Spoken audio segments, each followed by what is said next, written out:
buenas. Arrancamos ahora con el tema número 4, en el cual vamos a estudiar cómo se mide el ingreso nacional y cómo se mide el costo de la vida. Cuando hablamos de lo que es macroeconomía, estamos refiriéndonos al estudio de los fenómenos que afectan en conjunto a la economía.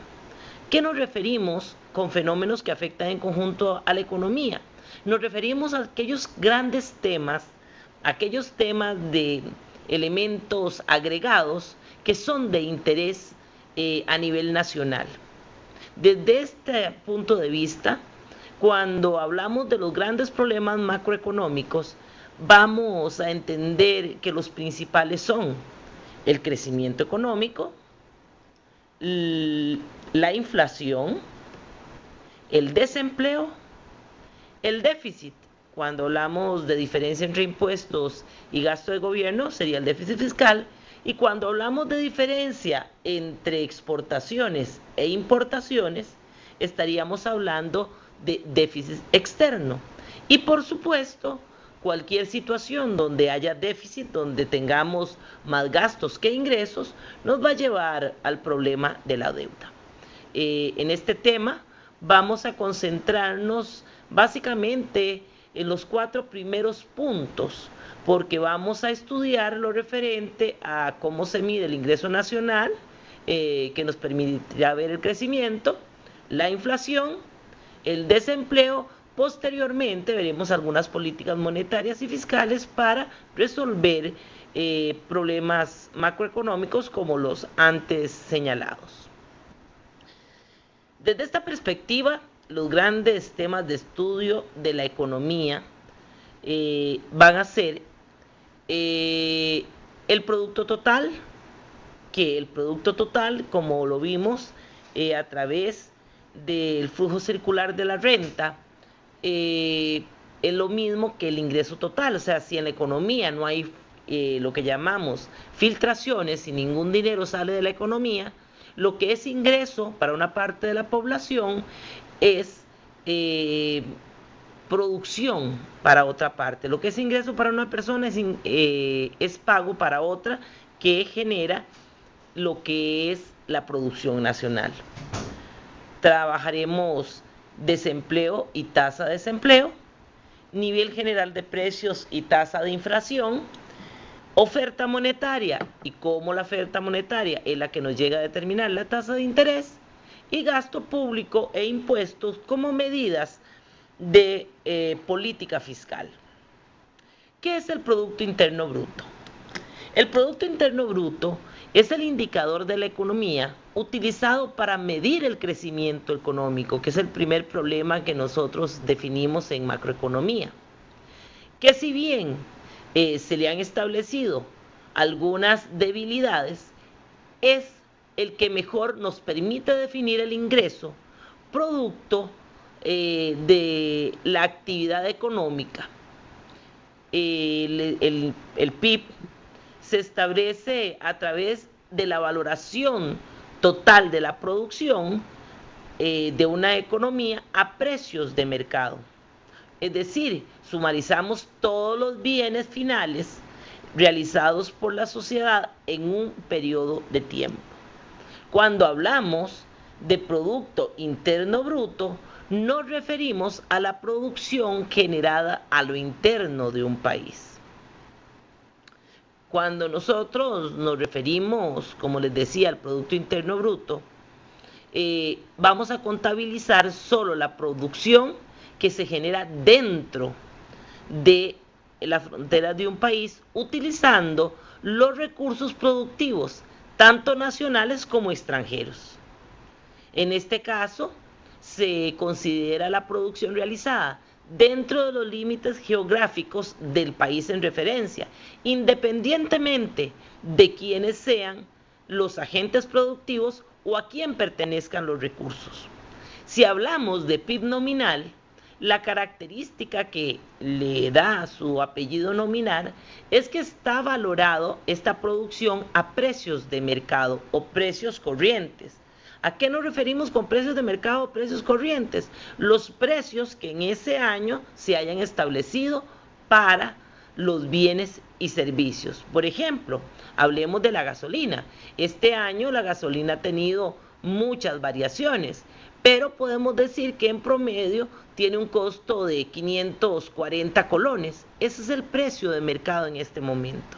Si nosotros quisiéramos valorar la gasolina a precios de hace 2 años, probablemente tendríamos un precio base un poco superior, principalmente aquellos años donde la gasolina llegó a alcanzar los precios de 600 o casi 700 colones. Entonces, hablar de precios de mercado es hablar de los precios que en el año en que estemos analizando se encuentran en el mercado. Debemos de distinguir también o hacer la diferencia entre lo que es el Producto Interno Bruto y lo que es el Producto Nacional Bruto. Muchos países, principalmente Estados Unidos, Japón, tienden a utilizar más bien la producción nacional bruta como indicador de medición de la producción. ¿Por qué? Porque es la producción total obtenida utilizando únicamente los recursos nacionales, independientemente del lugar en que se encuentren ubicados geográficamente. Es decir, es la producción anual obtenida únicamente con los factores productivos de los países o de las naciones en cuestión. Así, Estados Unidos sumariza dentro de su producción nacional bruta lo que produce en Estados Unidos con recursos estadounidenses, así como lo que produce en Costa Rica con recursos estadounidenses y con lo que produce a lo largo de todo el mundo, pero con recursos de producción estadounidense. Es obvio que las economías más desarrolladas, que tienen grandes capitales ubicados en el extranjero, tienen como utilización, como indicador de crecimiento el Producto Nacional Bruto, que va a contabilizar la producción que ellos generan a lo largo de todo el país. Países pequeños como Costa Rica, que mucha de su producción depende de los factores y de las inversiones extranjeras que generan producción en el país, le es más conveniente la utilización del Producto Interno Bruto.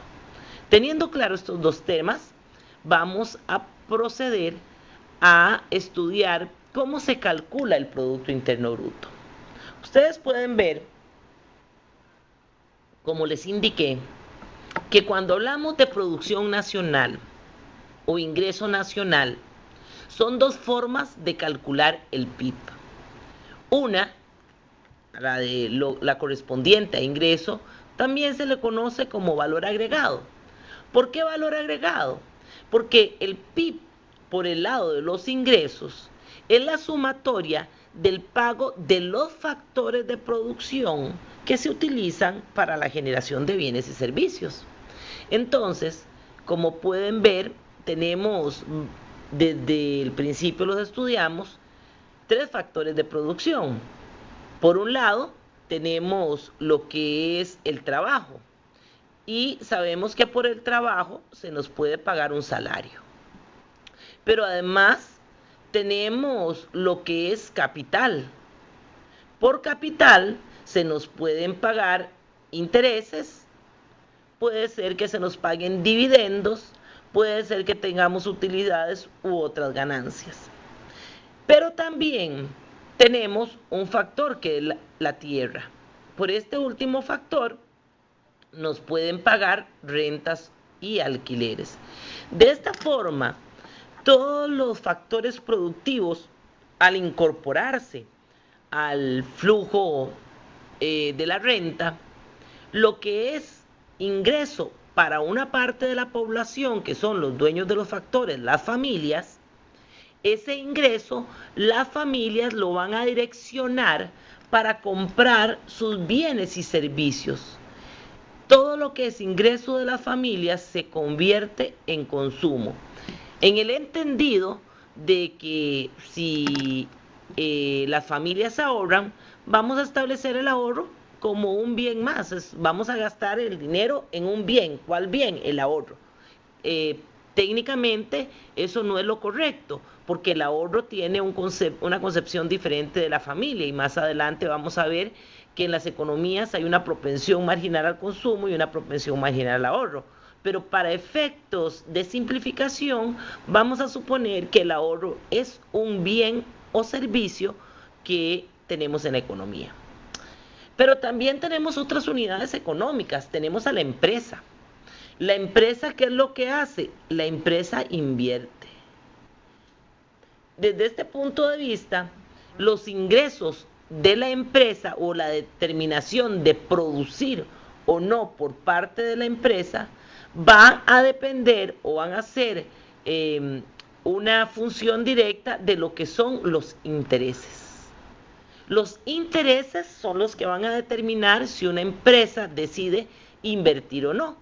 Y como veremos más adelante, va a haber una relación inversa entre tasa de interés e inversión, porque a más baja sea la tasa de interés, los empresarios van a ver de que no vale la pena tener los dineros en los bancos, porque la tasa de interés es muy baja, vale la pena invertir.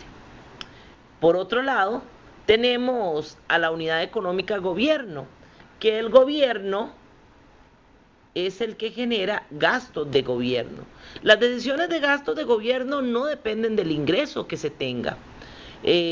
Podemos decir que sí, que digamos, dependen mucho de un factor que se llama impuestos, perdón, de un indicador que se llama impuestos. Los impuestos son los ingresos que recibe el gobierno, y el gobierno tiene que ajustar sus gastos, como cualquier unidad económica, a sus ingresos. Sus ingresos van a estar dados por diferentes tipos de impuestos. Pero con respecto al ingreso, con respecto a lo que es pago de factores de producción, el gasto de gobierno no depende de esos ingresos.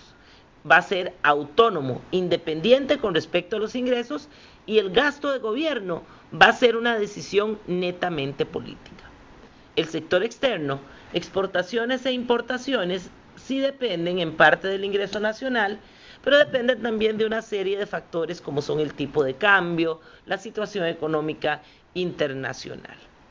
Entonces, de esta forma, podemos ver que efectivamente el PIB por el lado del gasto, al final va a ser igual al PIB por el lado del ingreso, porque todo lo que son ingresos para las familias, para el gobierno, y está la depreciación, que es como un tipo de ingreso para las empresas, porque es la forma en que ellos resguardan el valor del capital, proporcionando o dándose proporcionalmente una depreciación al mes. De esta forma, el cálculo del PIB vía ingresos va a ser exactamente igual al cálculo del PIB vía gastos en una economía donde no tengamos mayores filtraciones de capital, o que las filtraciones sean compensadas con las inyecciones.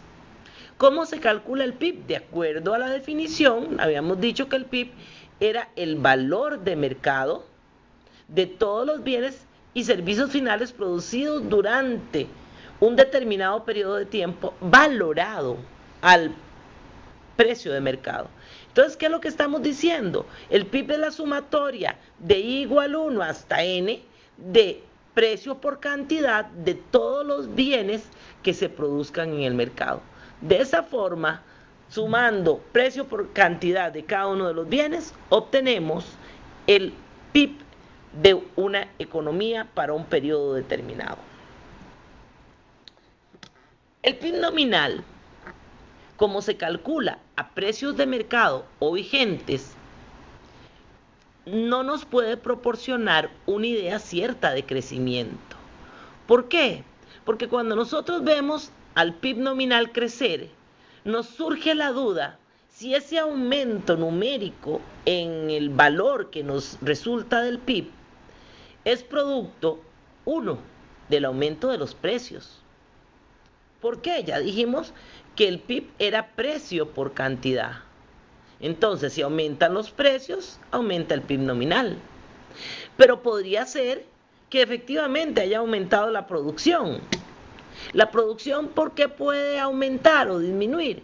Porque aumente la cantidad o aumente la calidad de los factores.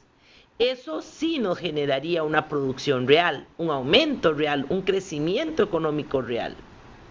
O podría darse, en última instancia, una combinación de ambas situaciones, que haya un poquito de aumento de precios, un poquito de aumento en la calidad o cantidad de los factores que hagan que el PIB nominal crezca. Pero no tendríamos la certeza de un verdadero crecimiento en el tanto los precios no estén estables. Es por esta situación, vamos a ver acá que en última instancia, cuando nosotros queremos anular el efecto de los precios, vamos a tener que valorar toda la producción con respecto a los precios de un solo año. Si nosotros lo hacemos de esa forma, vean ustedes, por ejemplo, que en el primer caso valoramos la producción del año 0, cada uno de sus bienes, los valoramos al precio del año correspondiente. El producto 1 lo valoramos al precio del producto 1 en el año 0 y así sucesivamente. Si nosotros queremos eliminar el efecto precio, ¿qué es lo que tenemos que hacer? Cuando vamos a desarrollar el PIB del año 1, el PIB nominal va a ser obtenido precio por cantidad de ese año. Y entonces venimos con el problema que estamos diciendo. Si el PIB aumenta, puede ser producto de que aumentó el precio o producto de que aumentó la cantidad. ¿Cómo eliminamos este problema? Para eliminar este problema, en economía se trabaja con el Producto Interno Bruto Real. ¿Qué es el Producto Interno Bruto Real? Es el mismo producto, es la misma definición de Producto Interno.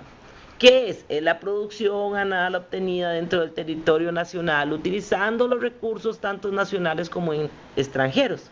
En este caso se considera la producción realizada dentro de los límites geográfico-políticos del país en referencia, independientemente de la nacionalidad de los agentes productivos responsables. Como ustedes ven, es la misma definición del PIB, solo que el PIB real tiene una diferencia. El PIB real es aquel valorado a precios constantes. Es decir, se valoran los bienes al precio del año base para eliminar el efecto precios y ver el crecimiento real de la producción. ¿Cómo sería esto? Vimos hace un rato que calculábamos el PIB nominal del año 0, precio por cantidad en términos del año 0.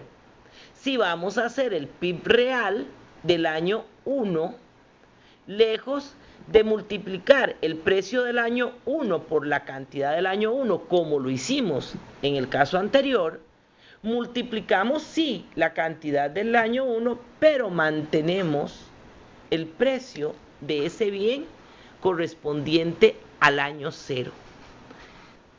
De esa forma se evita incluir la variación en el factor precio y el PIB real efectivamente es un elemento que nos está permitiendo ver el crecimiento de la producción de un año con otro.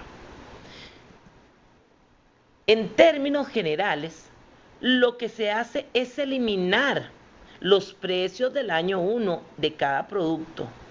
Ello se logra dividiendo el PIB nominal por los precios del año 1, que va a ser el año de estudio, siempre el año que estemos, 1, 2 o 3, será el año de estudio, y valorando los productos al precio del año 0, que va a ser lo que se va a llamar, en términos económicos, el precio base seleccionado.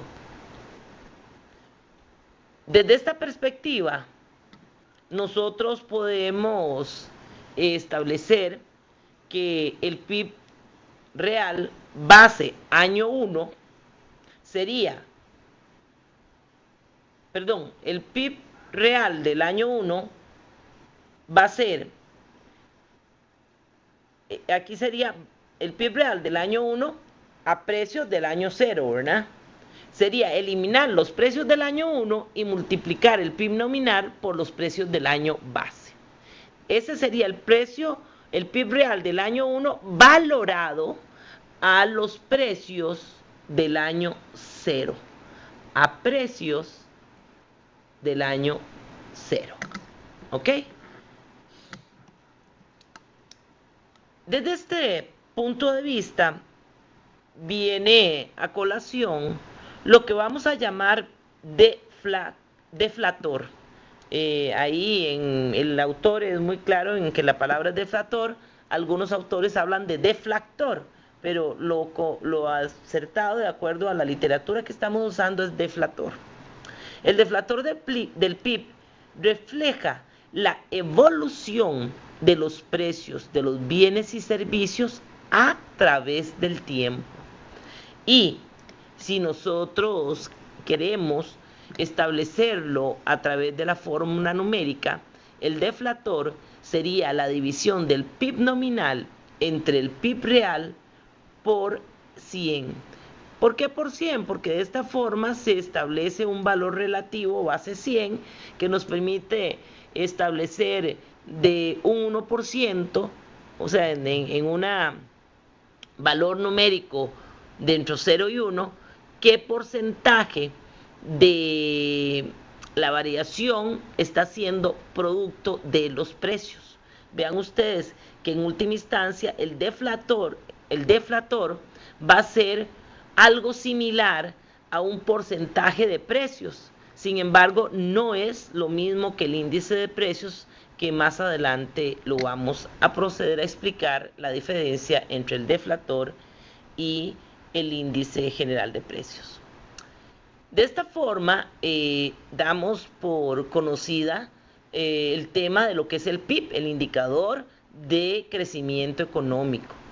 Si bien, como yo les decía, el PIB es el mejor indicador de bienestar y de crecimiento económico, hay una serie de limitaciones que no podemos ignorar sobre el PIB.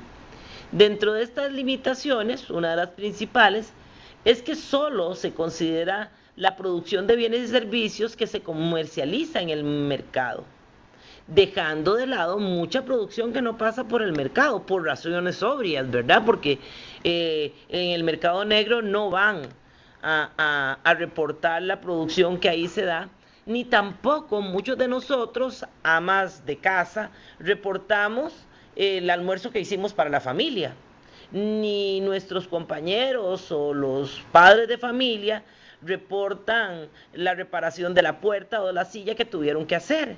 ¿Por qué? Porque simple y sencillamente se consideran producciones del hogar y no se reportan.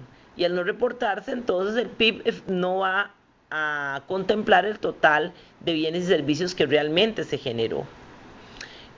Como ya les decía, se omite el trabajo de las amas de casa, se omite la producción de muchos bienes generados para autoconsumo en el hogar, se excluyen, obviamente, también les decía, las transacciones ilegales, todo lo que esté en el mercado negro, todo lo que sea contrabando y por supuesto las drogas, que nadie va a reportar los ingresos que tienen por drogas, que sabemos que son muchísimos. La contabilidad, no contabiliza ciertos tipos de renta como vivir en la propia casa. Desde ese punto de vista, quienes alquilan una propiedad sí se contabiliza en el PIB, pero quienes no pagan un alquiler por su propiedad y ya la tienen libre tampoco se contabiliza en el PIB.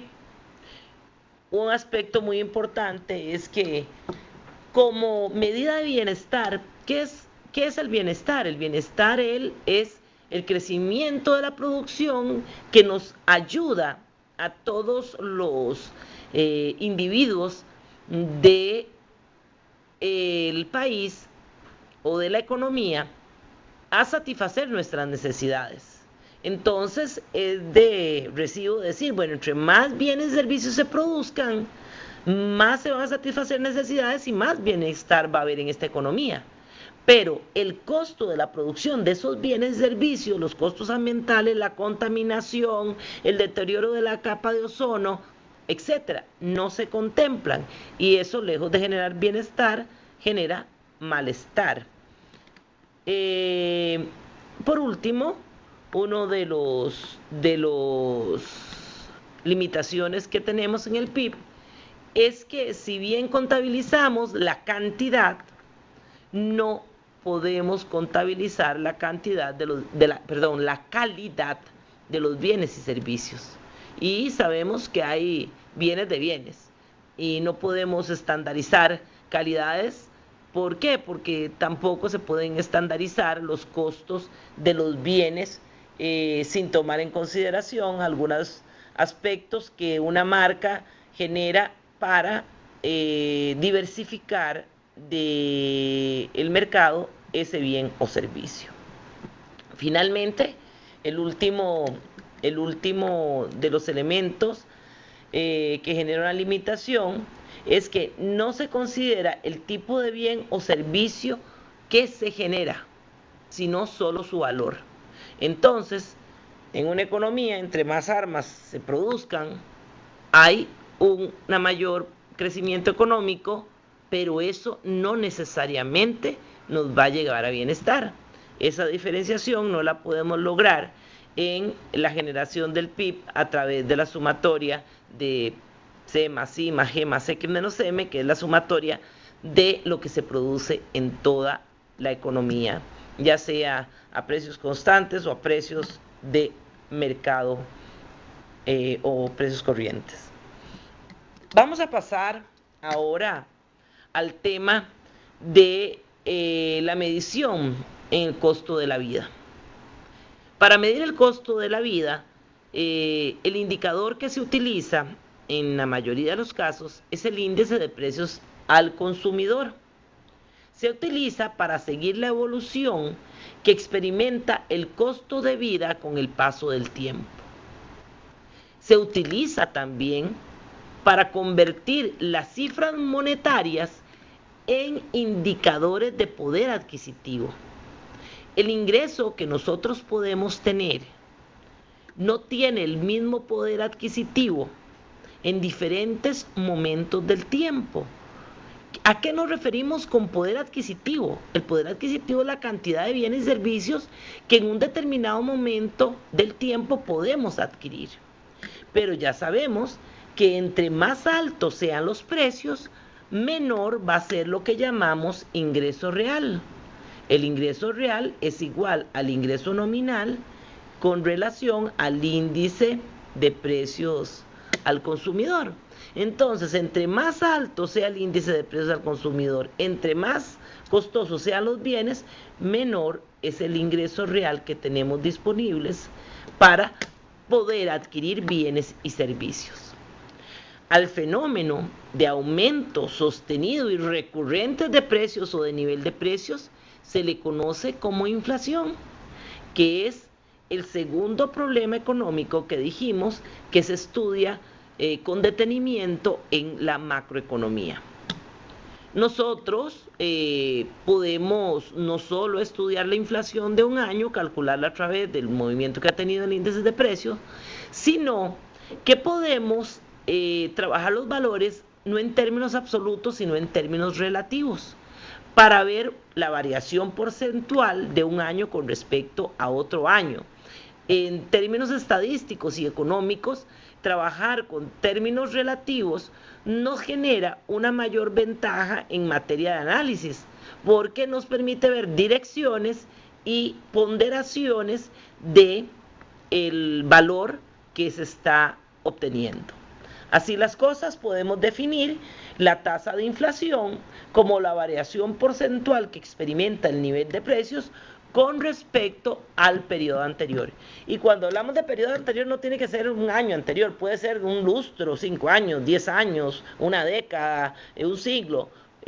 Siempre y cuando lo hagamos en términos porcentuales y tomando un año base, es posible hacer comparaciones de precios de esa magnitud.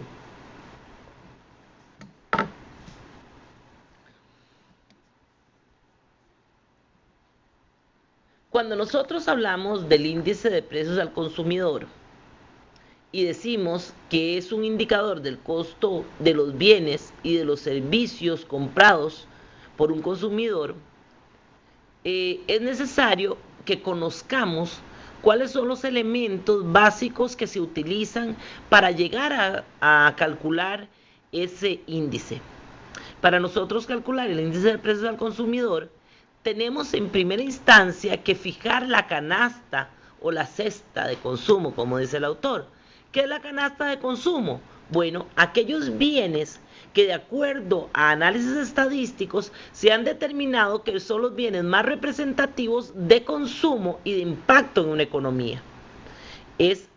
Muchos lo conocemos en Costa Rica con el nombre de nuestra canasta básica, donde se incorporan el arroz, los frijoles, el pan, los cigarrillos y una serie de bienes que estadísticamente se han definido que con las encuestas determinan los bienes de mayor consumo y deben de estar en esa canasta representativa del consumo de esa economía. Pero, ¿qué hacemos con esta canasta? Una vez que tenemos la canasta, se averiguan los precios de los bienes y de los servicios que componen esta canasta de consumo en el momento en que se va a desarrollar el cálculo. Una vez que tenemos esta información, se calcula el costo de la canasta de consumo. Igual, obviamente se calcula a precios de mercado y le pasa lo mismo que el PIB. La canasta de consumo va a variar año a año, pero en este caso, sí, como la canasta se mantiene, va a ser producto solo de los precios. Por eso, eligiéndose un año base, se puede calcular el índice de precios al consumidor o se puede ir viendo las variaciones de ese índice de precio al consumidor teniendo como base un año con el que se van generando las comparaciones o las diferencias de este indicador. Así es como se llega a calcular la tasa de inflación, una simple y sencilla fórmula de variación porcentual de un año con respecto a otro. En el caso del índice de precios, ese año siempre se establece como un año base para que las variaciones de todos los años se calculen sobre estos indicadores definidos como base o este precio definido como base y que nos sirva para el análisis comparativo. En términos generales, para el análisis de datos económicos es más conveniente trabajar con valores relativos que con un valor absoluto. Por ello, es importante calcular la tasa de variación de los indicadores económicos. Si bien el libro no la desarrolla de esta forma, yo les presento la fórmula de la tasa de variación, que es simple y sencillamente el dato actual en relación al dato del año cero. Cuando hablamos del año cero es el año que estamos usando de base, dividido entre el dato del año base. Esto por 100 nos da la tasa de variación, o esta fórmula es equivalente a decir, divida el dato del año base entre el dato del año en análisis o en cuestión, entre el dato del año base, réstele a este valor 1 y multiplíquelo por 100 y es el mismo resultado matemático de la tasa de variación. Igual, donde el DA es el dato actual y el D0 es el dato del año que se toma como base. Si se trata de datos de precios, de índices de precios al consumidor, el resultado de esa tasa de variación sería la tasa de inflación. Pero esa misma fórmula se le puede aplicar a los datos del PIB real. Mucha atención, PIB real, porque para el PIB nominal no sirve, porque el PIB nominal dijimos, una influencia de los precios. Si no eliminamos, si no deflatamos el PIB nominal, lo transformamos a PIB real, no podemos tener certeza de que sea crecimiento económico. Entonces, si esa tasa se la aplicamos a los datos del PIB real, obtendríamos la tasa de crecimiento para esa economía en un año determinado. ¿Cuáles son los problemas que se le achacan al índice de precios al consumidor? Igual que el PIB y como cualquier otro indicador económico, si bien es el mejor que existe en el mercado, no necesariamente está libre de tener algunas deficiencias. Al IPC, índice de precios al consumidor, se le achaca un sesgo de sustitución. ¿Qué queremos decir?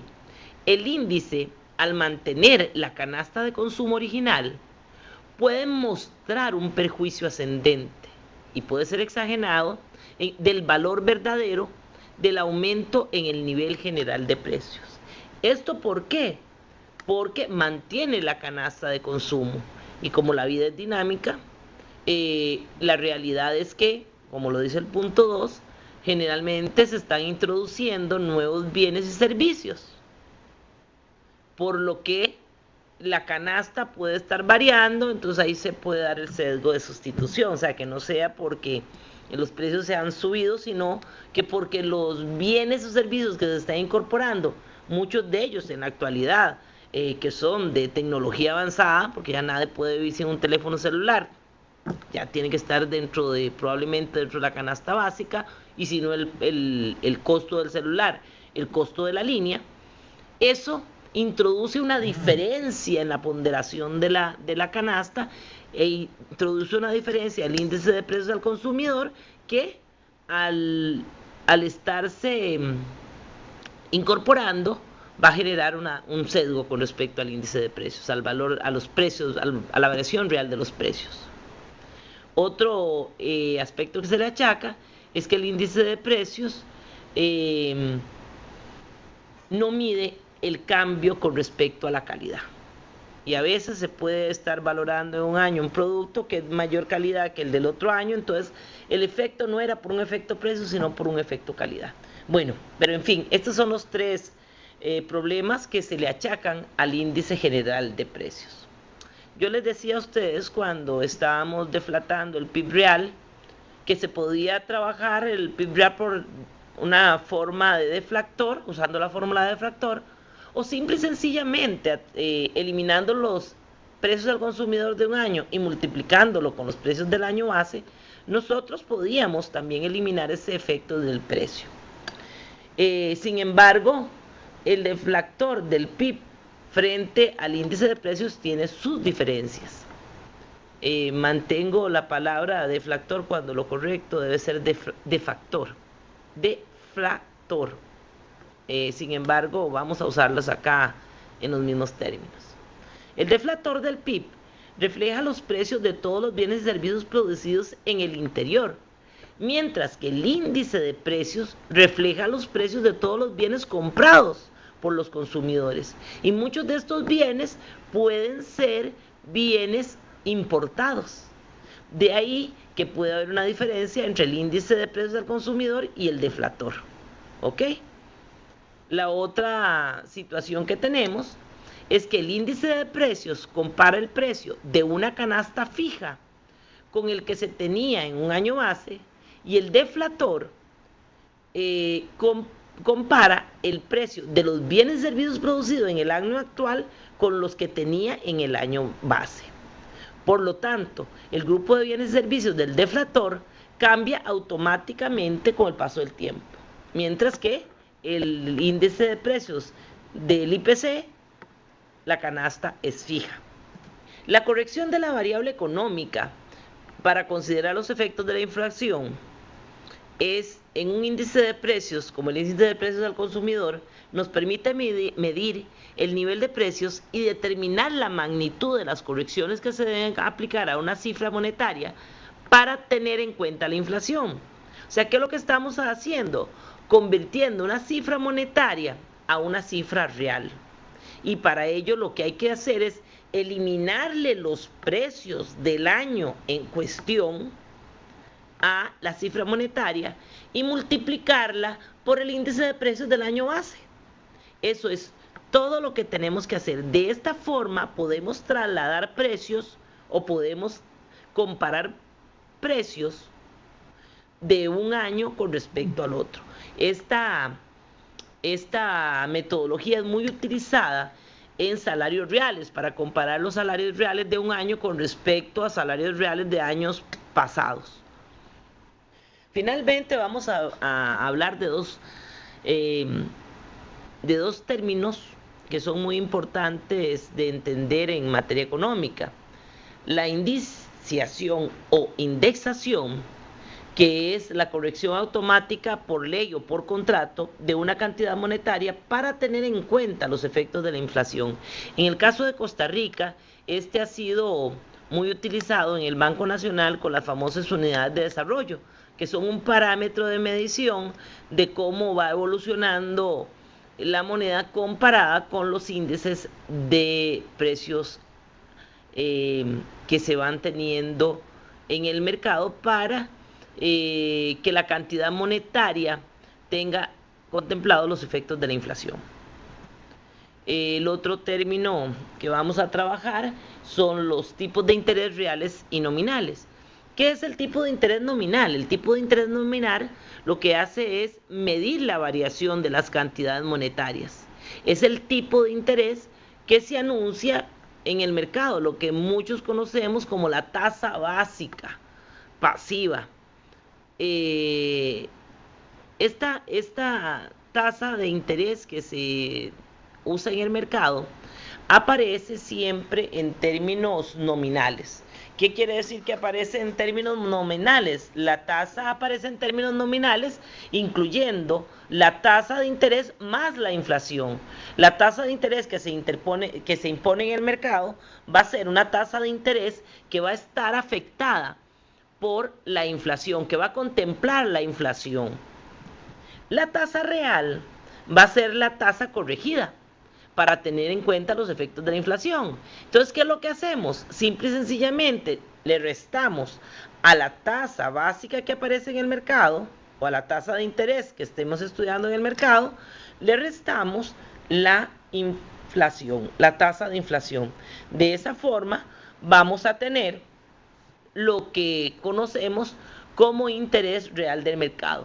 El tipo de interés real nos dice a qué ritmo aumenta con el paso del tiempo el poder adquisitivo de nuestras cuentas bancarias. ¿Por qué? Porque el interés rige para nuestras cuentas bancarias. De lo que es la parte teórica de este tema 4, y procedo de inmediato a presentar un par de ejercicios para aplicar lo que acabamos de estudiar teóricamente. Entonces, empezamos con el cálculo del PIB. Como pueden ver, en este caso, se les presenta un cuadro donde está la producción del 2008 hasta el 2010 de arroz, frijoles y maíz. Vamos a suponer que estos son los bienes y servicios que se producen. Solo estos bienes y servicios se producen en esta economía. Y aparecen los precios de cada uno de estos bienes para cada uno de los diferentes años. Y se nos pide, por tanto, calcular el PIB nominal, el PIB real, el deflator de cada año. Se nos dice, utilice como año base el año 2008. ¿Qué quiere decir esto? Para nosotros poder comparar y sacar tasas de crecimiento y demás, vamos a tener que quitarle al año 2009 y al año 2010 los precios de esos años a los que se va a valorar y multiplicarlos por los precios del 2008, porque es el año base. Una vez que nosotros podamos hacer eso, podemos hacer el cálculo porcentual del PIB nominal, del deflactor y todo lo demás. De hecho, el cálculo nominal, la variación nominal del PIB nominal se puede hacer. La variación porcentual del PIB nominal se puede hacer, no es que no se pueda calcular, son datos y se le puede aplicar dato 1 entre dato 2 menos 1 por 100, pero no tiene un significado certero en términos económicos. De esa forma, acá les presento, para el 2008 multiplicaríamos el precio de cada uno de los bienes por la cantidad y obtenemos el total de producción para el año 2008, 32.000, 2009, 52.000 y 2010 51.000. El total del valor de mercado de todos los bienes finales producidos en este país, que es un país que se llama Alborada, para el 2008 fue de 32.500 y así sucesivamente. Si queremos obtener el PIB real, ¿qué tenemos que hacer? Volver a multiplicar, ya para el 2008 no, porque al ser el 2008 el año base, vean ustedes que el valor del 2008 no cambia, porque ese es el año base. Pero para el 2009 sí va a variar el dato. ¿Por qué? Porque estamos multiplicando ya no a precios del año 2009, sino que estamos multiplicando a precios del año 2008. Obviamente, si es una economía normal, donde los precios lo que hacen siempre es tener una tendencia de crecimiento, en los años siguientes, si el año base es uno de los años iniciales, los valores del PIB real se van a ver un poco disminuidos. De la misma forma, podemos calcular el deflactor de un año con respecto a otro.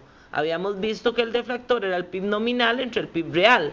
Para el año 2009 tenemos que el PIB nominal es 52.000. Eso lo dividimos entre 41.000, que es el PIB del año 9 real. Y eso nos va a dar que hay un deflactor de un 126%. De esta forma, habríamos ya calculado el PIB nominal, PIB real y deflactor. Pero podemos hacer otras operaciones como cambio porcentual del PIB nominal, que vean que matemáticamente se puede hacer, pero que no tiene económicamente ningún significado. A diferencia del cambio porcentual del PIB real, porque en el PIB real, al aplicar la operación de decir el PIB real del 2009 menos el PIB real del 2008 con respecto al 2008 nos da un 26%, eso sí tiene un significado económico. Dice que la producción en este país de Alborada creció del 2008 al 2009 en un 26%. Ahí sí tenemos certeza de que fue un aumento en producción, mientras que en la tasa nominal es 60%, bueno, al saber que la producción creció un 26%, tenemos la certeza que la diferencia de 26 con respecto a 60, que nos estaría dando una diferencia de 34, va a ser producto de los precios. Pero el 60% inicial de variación en la producción nominal no nos decía inicialmente nada. El cambio en el deflactor, vean ustedes que para el 2006 el cambio en el deflactor coincidió con la inflación del 2009 y el deflactor del 2010 nos va a dar más bien un decrecimiento económico, porque el PIB en el 2010, de acuerdo a los datos de variación porcentual, tuvo más bien un decrecimiento con respecto al año 2009. De esta manera, tendríamos abarcado el ejemplo en materia de PIB para que ustedes vean cómo se aplican las fórmulas. Veamos ahora rápidamente un ejercicio de el costo, de cómo se hace la medición del costo de la vida. En este caso, lo que tenemos son las canastas de bienes. Recuerden que teníamos primero que definir la canasta, buscar los precios. Una vez que teníamos la canasta, la valorizábamos y de esa forma podemos obtener el PIB real, nominal, el deflactor y otra vez la valoración. ¿Qué es lo que pasa acá? Tenemos otra vez lo que se produce en una economía y con esta información podemos sacar el PIB nominal, el PIB real, pero también podemos sacar, como ustedes lo ven acá, la tasa de variación del PIB nominal, la tasa de variación del PIB real y la variación del PIB.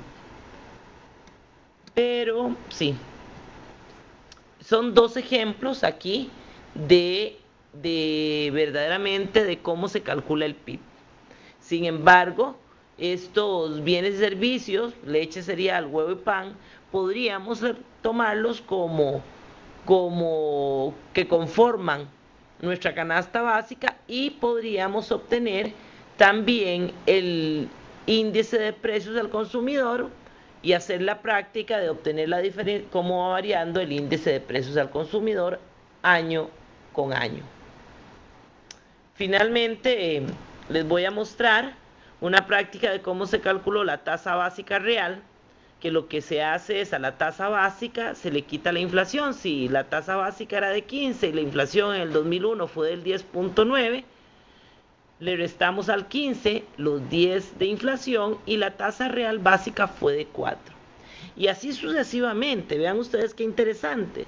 Para el 2007 teníamos una tasa básica del 7.77, muy similar a la tasa básica que está en este momento en el país. Sin embargo, para el 2007 teníamos una inflación del 10%, entonces la tasa real era un 0, era negativa. En la actualidad, la tasa básica ronda el 7, 8%, el 7, 6%, pero la inflación se ha determinado que está alcanzando niveles de 0. Entonces, la tasa, al ser la inflación, llegar en el 2015, la inflación casi acercándose a 0, vamos a tener que la tasa básica y la tasa real van a ser muy similares. Por último, les presento un ejercicio de cómo el valor del dinero en el tiempo se puede comparar con la aplicación de la fórmula de cifras monetarias entre el precio del año en cuestión multiplicado por la cifra del año actual, la cifra del año base. Desde esta perspectiva, Henry Ford pagó a los trabajadores $5 al día en el año 1914. Si el índice de precios del 14 era 10 y en la actualidad es de 195, ¿cuánto sería la nómina del 2014 a precios del 2005? Y obtenemos que la nómina del 2014 a precios del 2005 sería de $97,50. Con esto damos por finalizado el tema número 4 y espero que les sirva para aclarar dudas de esta materia. Muchas gracias.